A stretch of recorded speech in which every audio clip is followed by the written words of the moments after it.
외부의 적이 있고요, 또 내부의 적이 있습니다. 그런데 진짜 힘든 경우는 내부의 적입니다. 대부분의 하나님의 사람들이 외부의 적에는 잘 대응을 했지만 내부의 적에는 잘 대응을 하지 못해서 하나님께 버림받거나 변질되거나 그리고 쓰임받지 못하는 그런 경우를 성경에 우리는 자주 찾아볼 수 있습니다. 이스라엘 사람도 마찬가지죠. 이스라엘 사람들이 가나안 땅 앞에 갔는데 결국 외부의 적은 거기 용사들이에요. 그런데 그들 때문에 죽은 것이 아니라 그들을 보고 내 안에 두려움이 생겨서 결국 죽게 되었습니다. 방황하고 죽게 되었어요. 삼손도 마찬가지죠. 삼손도 블레셋 사람은 다 이겼습니다. 그런데 드릴라를 보고는 저가 정신을 차리지 못하고 결국은 드릴라 때문도 아니고 그 안에 정욕을 이기지 못해서 멸망당하고 버림받았다. 사울 왕은 멋지게 등판했습니다. 그런데 사람들을 두려워하는 자신의 마음 때문에, 하나님을 두려워하는 마음이 아니라 사람을 두려워하는 마음과 자신의 이기심 때문에 결국 하나님께 버림을 받고 퇴장했습니다. 우리가 아는 역사적으로 아는 로마 제국도 겉으로는 아무도 로마 제국을 쓰러뜨릴 수 있는 대적이 없었습니다. 내부적으로 가정이 파괴되고 문화가 음란해지고 또 부정부패 때문에 결국 로마는 멸망했다고 우리는 역사를 통해서 배우고 있습니다. 지난 한 주간 여러 사람의 입에 회자된 우리 전 삼성 회장 이야기가 충격을 주고 있죠. 그런데 역시 겉으로는 여러 고난과 역경을 이긴 사람이지만 결국 자기 안에 그런 유혹을 이기지 못하고 이렇게 수치스러운 일을 당하게 됐다는 것입니다. 다 무엇을 말하고 있습니까? 내부의 적. 우리는 다 어떤 포지션이건 다 내부의 적들과 싸우고 있는데 이것을 이기기가 외부의 적을 이기는 것보다 더 힘들다는 거예요. 오늘 말씀이 우리에게 주시는 지혜는 느헤미야가 이것을 어떻게 극복하고 위기를 부흥의 발판으로 바꾸었느냐 하는 것입니다. 그래서 오늘 말씀을 통해서 저와 여러분 누구나 다 내부의 적과 싸우고 있어요. 자신과 싸우고 있고, 조직으로 말하면 여러분 조직 안의 적과 싸우고 있다. 이번에 그 삼성 건도 보도가 드러나면서 뭡니까? 그 내부의 적이 있는 거예요. 외부의 적이나 스파이가 아니라 내부의 고위 관료 중에 어떤 사람이 이렇게 그 실수를 잡으려고 그렇게 그 무덤을 팠다는 것입니다. 그런데 거기에 보기 좋게 걸려들었다는 것입니다. 이렇듯 우리가 처한 모든 상황 가운데 우리는 외부의 적보다는 나 자신과 싸움에서 실패할 때가 많고, 그리고 우리 안에, 쉽게 말하면 가정, 쉽게 말하면 우리 교회로 말하면 교회 외부의 어떤 악한 영과의 싸움에는 잘 싸우는데 우리 안의 문제로 쉽게 넘어질 때가 있다는 거예요. 오늘 느헤미야는 이런 것을 어떻게 이기고 훌륭한 리더십들이 다 되는가, 이것을 잘 말씀해 주고 있습니다. 오늘 그 느헤미야 말씀을 통해서 우리가 지혜를 얻길 원합니다. 오늘 느헤미야는 어떤 상황을 대처하고 있습니까? 외부로는 지금 너희를 쳐들어와서 쥐도새도 모르게 쳐들어와서 죽여버리겠다는 위협 속에 한 손엔 벽돌, 한 손에는 칼과 창을 들고 싸우고 있어요. 그리고 일하고 있어요. 그런데 안에서 일이 터지는 거예요. 안에서 5장 1절에 보니까 그때 백성들과 아내들 사이에 그들의 유다 형제들을 원망하는 소리가 터져나왔어요. 그 소리는 뭐냐면, 우리에게는 자녀가 많다. 우리 자신을 비롯해서 많은 식구가 먹고 살기 위해서는 곡식을 얻어야 한다. 여러분, 지금 일을 하고 열심히 이렇게 성벽을 쌓고 있는데 먹을 게 떨어졌어요. 첫 번째, 먹을 게 없어요. 그런데 우리 포도원과 집을 다 빼앗겼다. 왜 그런가 보니까 세금을 내느라고, 자녀들이 많은 가정의 경우, 미국은 저같이 자녀들이 많으면 세금 혜택이 많잖아요.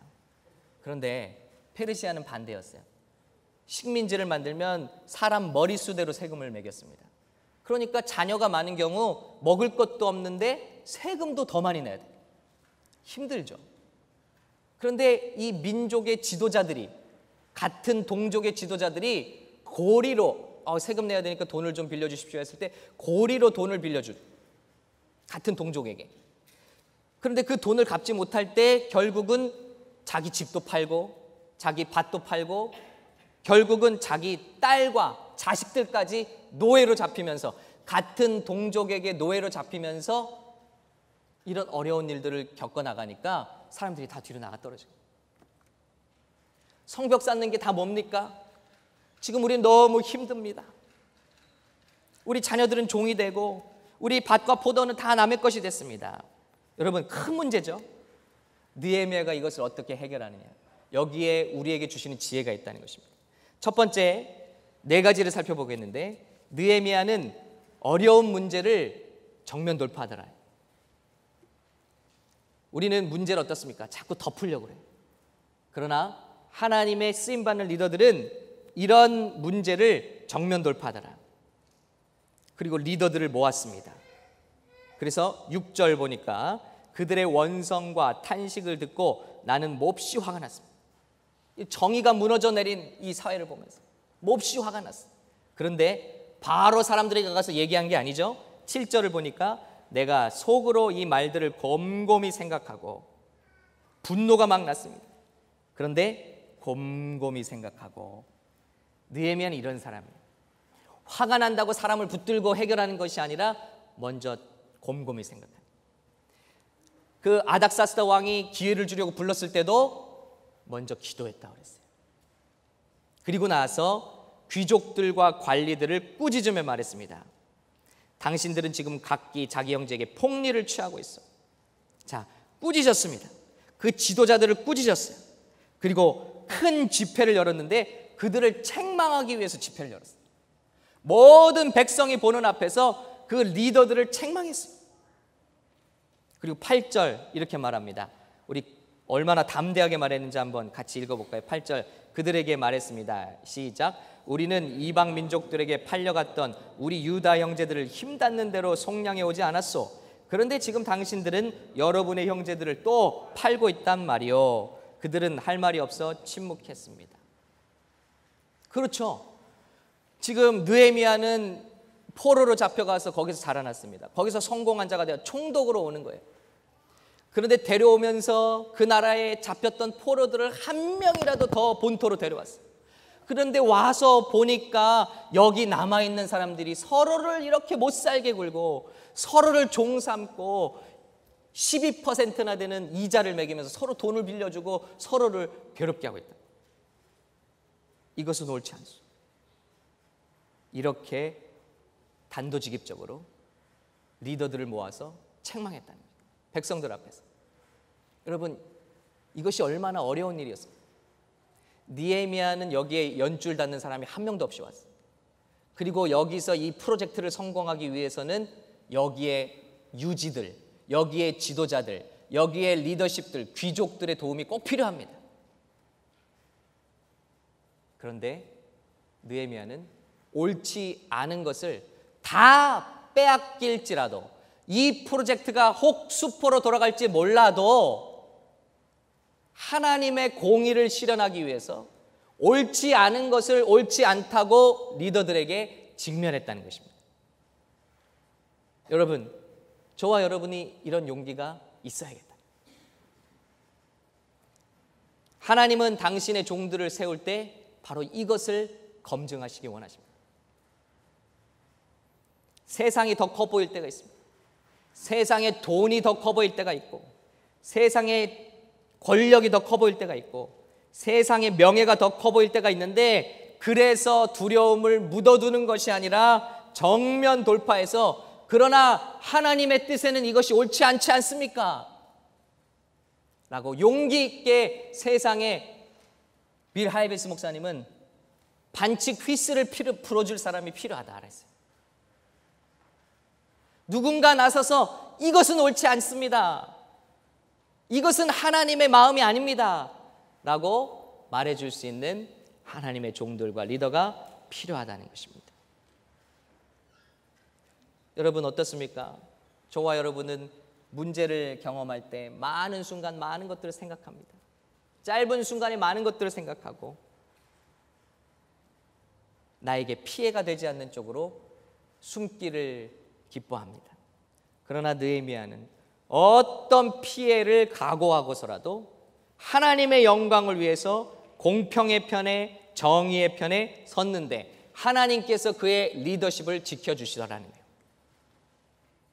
그리고 마치 여호수아처럼 나와 내 집은 오직 여호와만 섬기겠노라.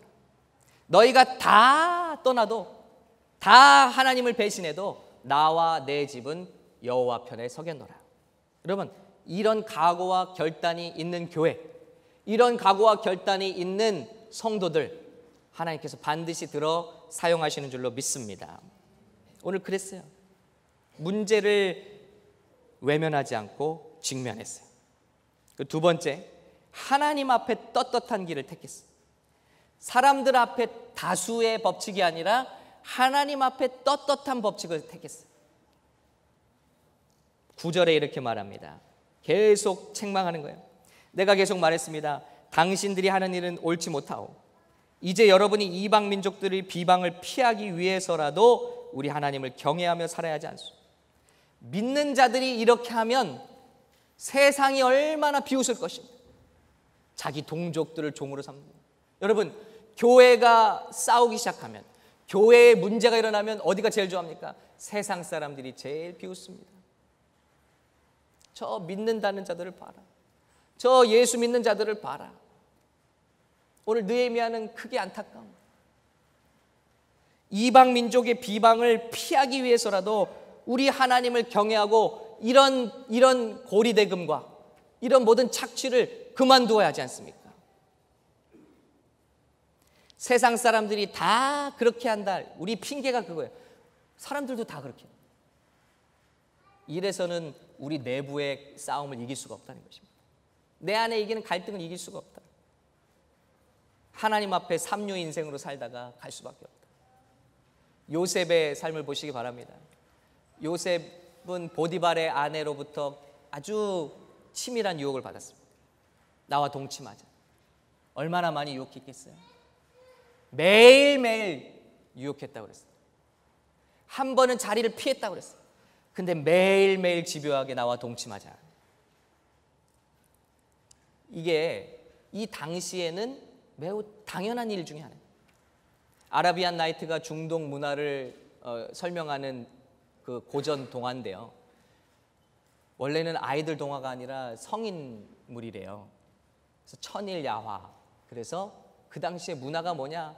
다 종들이 주인과 관계를 어떤 그런 관계를 갖고 불륜을 갖고 모든 세상이 다 그렇게 그냥 엉망인, 성적으로 완전히 허물어진 그런 이야기들을 다루는 게 천일 동안의 야화, 아라비안 나이트, 신바트의 모험이라는 이 모든 것들이 다 어린아이용으로 이렇게 변화가 된 것이지 원래는 그 문화를 담고 있다. 그런 문화 속에서 요셉이 주변은 모두 다 그런 걸 당연하게 즐기고 있었다. 오히려 최고 권력자의 아내인이 얼마나 아름답겠어요? 그리고 얼마나 출세길입니까? 그 줄을 잡기만 하면. 그리고 주변들은 다 그걸 못해서 안달이에요. 그런데 요셉의 고백은 나는 하나님 앞에 죄를 짓지 않겠습니다 라고 거절한다는 것이죠. 여러분, 우리 가운데 이런 청년들이 주님 앞에 세워지시기를 간절히 축원합니다. 세상 사람들이 뭘 하느냐는 우리에게 중요한 게 아니에요. 세상 사람들이 뭘 쫓아다니고 유행이 뭐냐는 중요한 게 아니에요. 우리는 허람되어 하나님 앞에서 하나님이 기뻐하시는 것을 추구하는 종들이 되어야 할 줄로 믿습니다.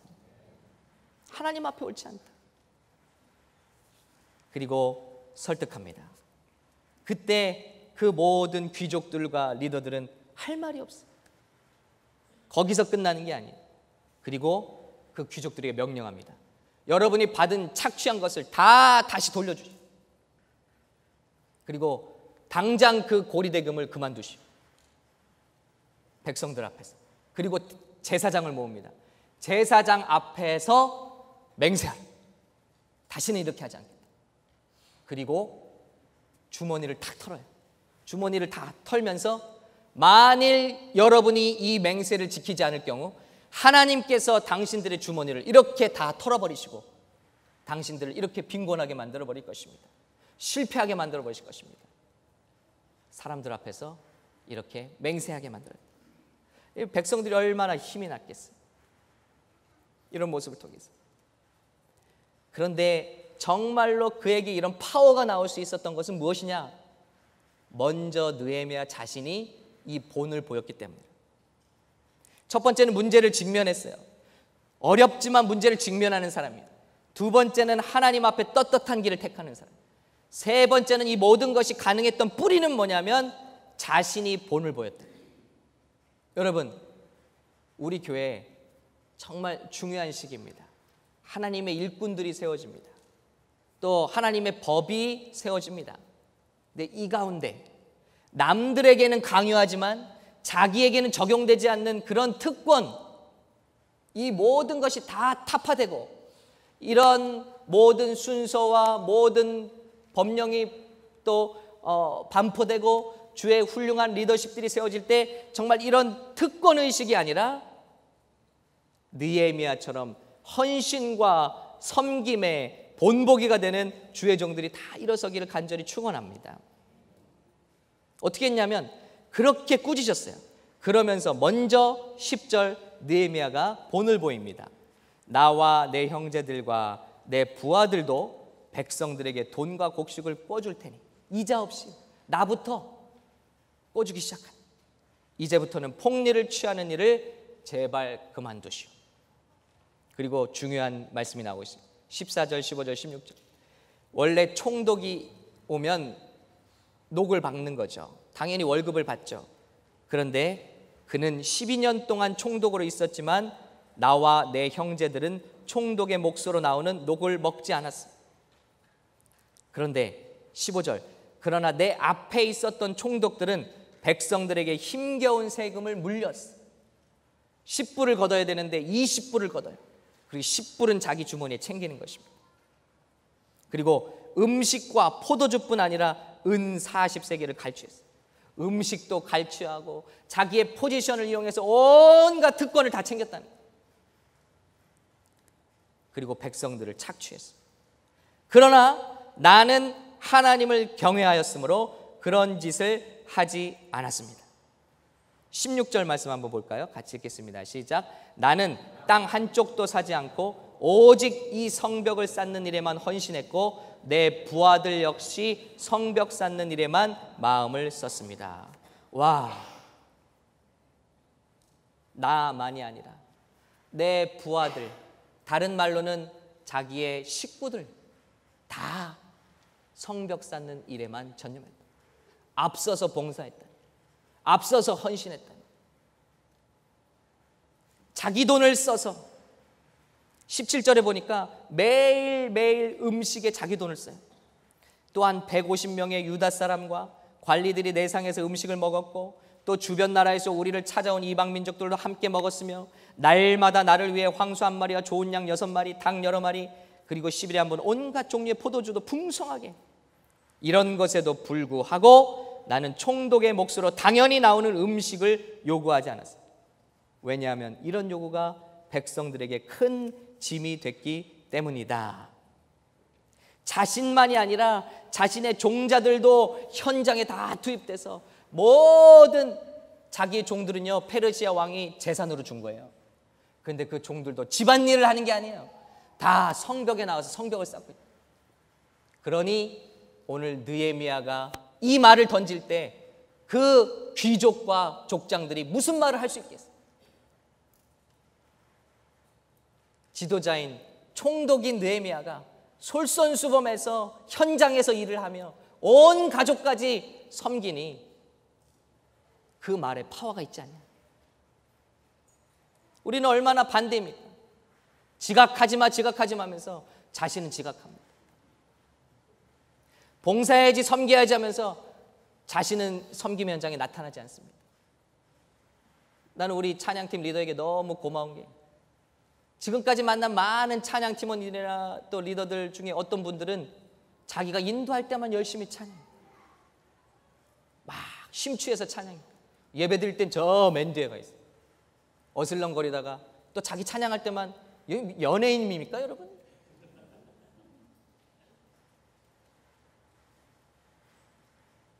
그런데 항상 먼저 본이 되고, 먼저 기도하고, 먼저 섬긴다. 그러니 팀원들이 존경하고 따라가지 않을 수가 없죠. 여러분, 우리가 뭔가를 맡았을 때 우리가 리더가 되는 것은 쉽습니다. 그것은 포지션이 주는 리더십이에요. 그러나 마음으로 따라가지 않는 리더십은 진정한 리더가 아니라는 거죠. 그 마음, 바로 팀원들이 이양해 주는 권위, authority. 그것은 먼저 본을 보이는 자에게 백성들이 허락해 주는, 양도하는 authority라는 것입니다. 포지션이 주는 리더십이 아니라 따르는 자들의 마음으로부터 나오는 리더십을 받는 자들이 진정한 리더요, 진정한 하나님의 종들이라고 말씀하고 있습니다. 오늘 느헤미야는 그랬어요. 그는 자신의 모든 것을, 자신의 식구들까지 다 본을 보였다. 저는 이 느헤미야의 리더십이 5장에서 이렇게 찬란하게 빛나고 있다고 보는 것입니다. 세상에서 가장 강력한 말이 무엇입니까? 나를 본받으라. 우리는 말하죠. 아유, 교회에서 저를 보지 마세요. 예수님만 보고 가세요. 예수님만. 말씀만 듣고. 이 말은 뭡니까? 나는 해봤는데 실패했거든요. 근데 당신은 성공하세요. 이 말과 뭐가 다른? 근데 사도 바울은 다르게 말했어요. 나를 본받으라. 내가 그리스도를 본받은 자 된 것 같이 너희는 나를 본받는 자가 되라. 빌립보 성도들에게 말했습니다. 너희는 내게 배우고 받고 듣고 본 바를 행하라.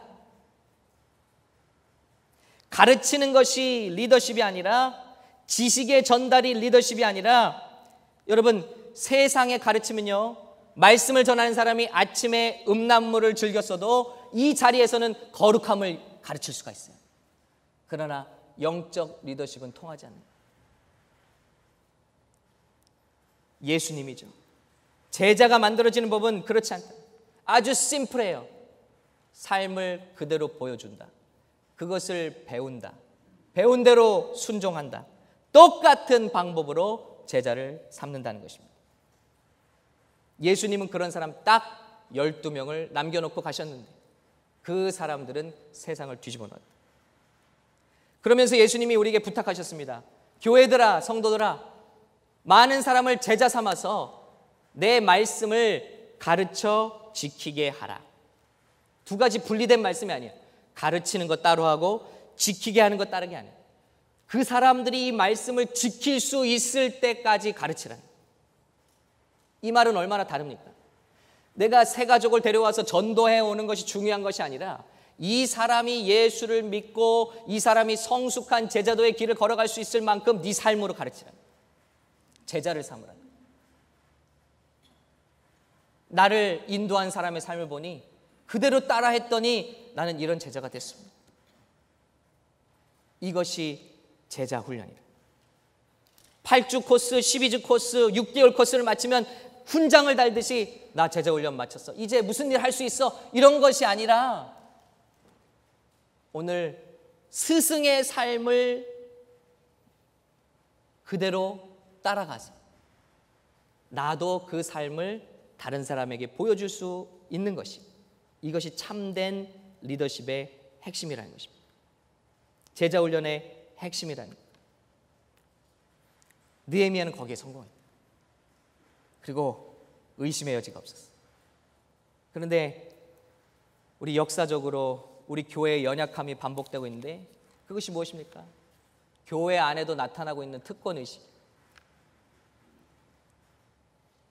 장로 제도를 한번 얘기해 보면요, 우리나라 사람들에겐 특별한 게 하나 있어요. 한 번 장로는 영원한 장로. 그러나 성경은 분명히 그렇게 하지 않았어요. 장로가 시작된 것은 모세의 70인 장로 제도가 시작입니다. 모세가 수많은 사람을 재판하고 영적으로 지도할 때 힘이 빠졌어요. 그때 장인 이드로의 권면을 따라서 장로들을 세웁니다. 지혜롭고 사람들의 칭찬을 듣는 자, 하나님을 경외하는 자들로 장로를 세웠어요. 그래서 70인 장로가 세워져서 모세와 같은 권세로 백성들을 이렇게 도왔습니다. 살폈습니다. 그런데 모세가 죽고 나서 이 70인 장로들은 자신의 포지션들을 내려놓지 않았어요. 그래서 그 제도가 계속 특권 그룹으로 가는 거예요. 그리고 결국 500년이 지나도록 이것이 가더니 에스겔 시대에 와서는 70명 공식 재판관 그룹으로 등장해요. 하나님이 그들을 신랄하게 책망하시죠. 본이 되지 않고 부정하고 부패하고 우상까지 섬기게 하고 이 나라의 저주가 너희 70인 재판장들 때문에 임하고 있다. 그런데 고쳐지지 않아요. 내려놓지 않아요. 500년이 더 지난 다음에 예수님이 시대에 와서 그 재판관 시스템이 바로 무엇입니까? 산헤드린 혹은 공의회를 말하는 거예요. 공회.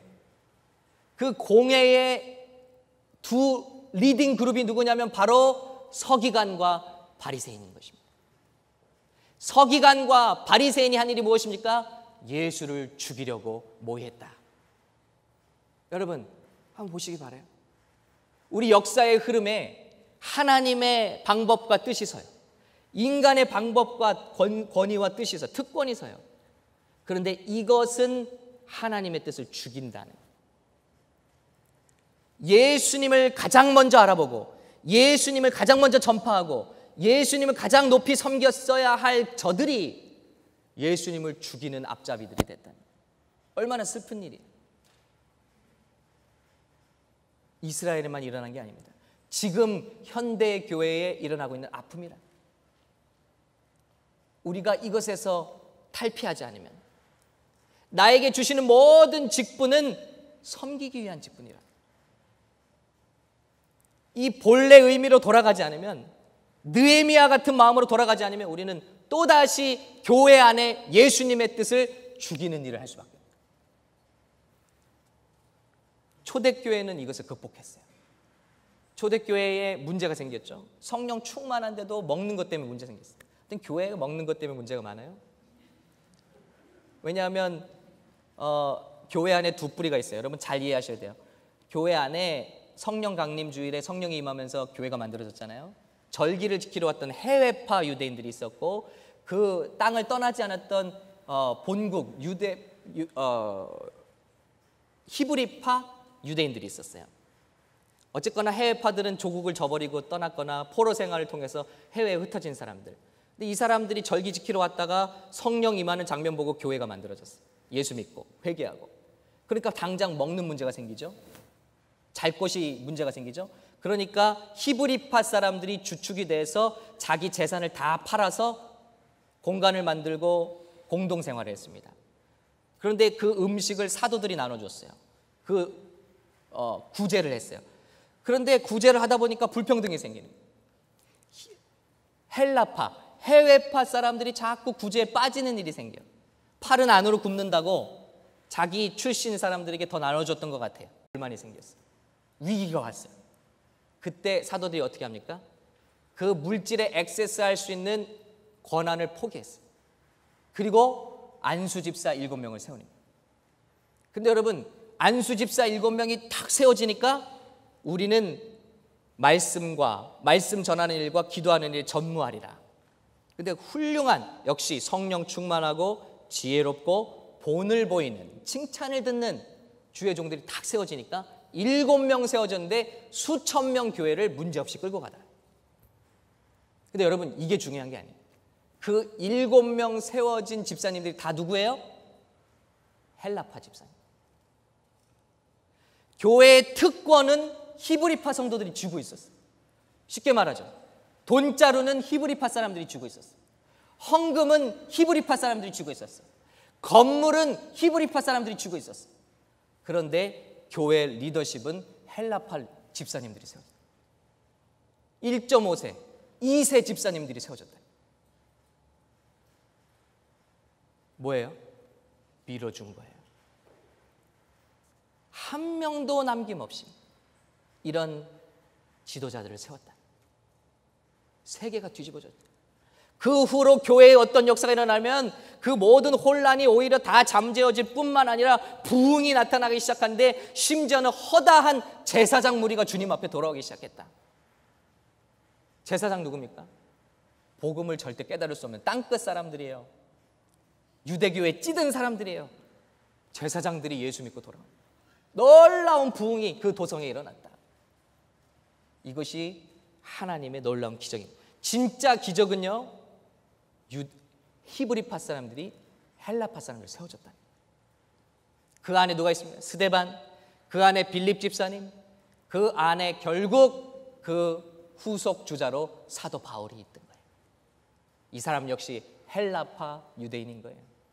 그래서 세상을 뒤집어 놓는 역사를 저가 히브리파 성도들의 후원 아래 헬라파 집사님들의 활약으로 전 세계가 놀랍게 뒤집어지는 역사가 일어났다는 것입니다. 여러분, 이런 역사가 우리 주님께서 사랑하시는 샘물교회 통해서 온 세계에 일어나시기를 간절히 축원합니다. 특권의식과 싸우는 것, 자신에게 엄격해지는 것, 자신이 먼저 본을 보이는 것, 그런 주의 종들이 리더십으로 세워지는 거예요. 그러면 된다. 많은 학력이 필요한 게 아니에요. 많은 기술이 필요한 게 아니에요. 이런 종들이라면 하나님이 어떤 일이라도 이루실 수 있다. 그리고 네 번째, 마지막입니다. 이 모든 일을 느헤미야가 할 수 있던 그 뿌리는 뭐냐? 19절 마지막 구절입니다. 우리 다 같이 읽고 말씀을 정리하겠습니다. 다 같이 읽겠습니다. 19절 시작. 하나님이여, 제가 이 백성들을 위해 한 선한 일을 기억하시고 은혜를 베풀어 주소서. 그랬어요. 제가 이렇게 하고 있는 이유가 뭡니까? 느헤미야가 이렇게 하고 있는 이유가 뭡니까? 하나님만 날 알아주면 된다. 그 어느 누구도 나 알아주지 않아도 돼. 내 수고와 헌신을 하나님 당신만 기억해 주시면 그것으로 저는 족합니다. 이름 없이 빚도 없이 희생하고 또 봉사하고 또 내 특권을 찾아먹지 못한다 할지라도 주님께서 나를 기억해 주시면 그것으로 족하고, 하나님 내 인생에 은혜를 베풀어 주시면 그것으로 족하겠다는 것입니다. 여러분, 참으로 이런 리더십이 우리에게 필요하지 않습니까?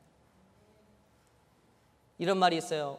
여러분 가운데 위인이 보이지 않는다면 여러분이 위인이 되라 그랬어요. 우리 현대시대 가운데 그런 리더가 보이지 않는다면 여러분이 그런 리더가 되시기를 예수님의 이름으로 축원합니다. 하나님이 기억해 주세요. 하나님은 반드시 보고 계셔요. 그리고 하나님은 기억하시고, 하나님은 우리의 수고를 빚으로 갚아주시기 때문에 반드시 축복해 주시는 것을 저는 믿습니다. 여러분, 우리 교회 얼마나 그런 리더들이 많습니까? 우리 주의 종들이 얼마나 많습니까? 우리 안수 집사로 호명되신 분들 얼마나 그렇게 하고 있는지 알 수가 없잖아요. 당신의 하시는 일들도 있어요. 밤새도록 컴퓨터 작업을 통해서 이 초안을 만들고 고치고 많은 앞서서 봉사하시고, 앞서서 예배하시고, 앞서서 기도하시고, 누구보다 항상 그곳에 먼저 가 있다. 남들이 불안한 표정을 지을 때 웃고 있고, 남들이 슬퍼할 때 미소를 짓고 있고, 그 속은 왜 아니겠어요? 그 속은 왜 안 힘들겠어요? 그러나 이런 리더십이 세워질 때 교회는 승리할 수 있다는 거예요. 아무도 몰라줘도 돼. 여러분, 오늘 저 한 가지 칭찬하고 싶어요. 당연하게 여기지 않고 싶어서 그래요. 우리 영상과 또 오늘 사운드 특별히 너무 아름다웠잖아요. 아무도 안 보여요. 저 뒤에 항상 수고한 우리 홍영기 형제, 또 우리 김유한 집사님 너무 감사합니다. 우리 한번 박수로 정말.